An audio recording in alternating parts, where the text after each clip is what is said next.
शाम का वक्त था। राघव और आरव, दो दोस्त, अपने जंगल वाले पुराने घर पर आए हैं। चारों ओर धुंध है और रात होने को है।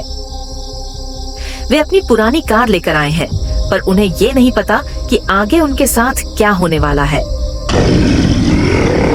थोड़ी देर बाद उन्हें कुछ अजीब सी आवाजें आने लगती हैं।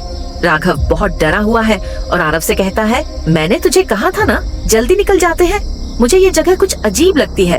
आरव मुस्कुराते हुए कहता है, तू बहुत डरपोक है यार, चल तुझे जल्दी से घर पहुंचा देता हूँ।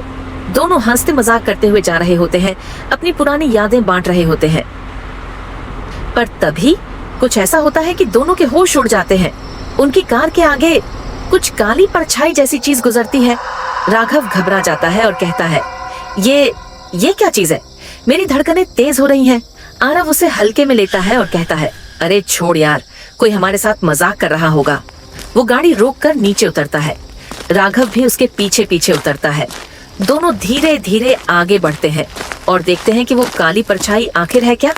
राघव कहता है, आरव, यहाँ से जितनी जल्दी हो सके निकल चलते हैं।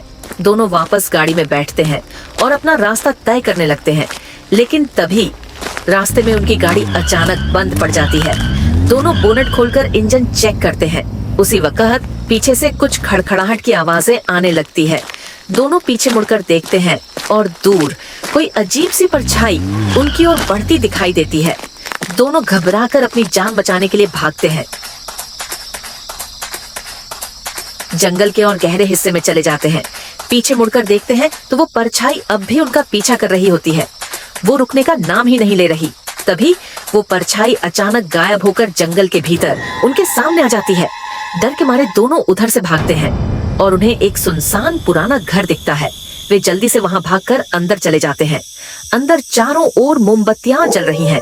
बाहर जंगली जानवरों की आवाजें गूंज रही हैं और ऐसा लग रहा है जैसे कोई जोर जोर से रो रहा हो। अचानक सारे दरवाजे अपने आप बंद हो जाते हैं। आरव और राघव बाहर देखने की कोशिश करते हैं, निकलने का रास्ता ढूंढते हैं, लेकिन उन्हें महसूस होता है कि कोई उनकी बातें सुन रहा है, जैसे कोई बुरी शक्ति उनके आसपास मंडरा रही हो। और तभी अचानक उनके सामने एक डरावना चेहरा आ जाता है।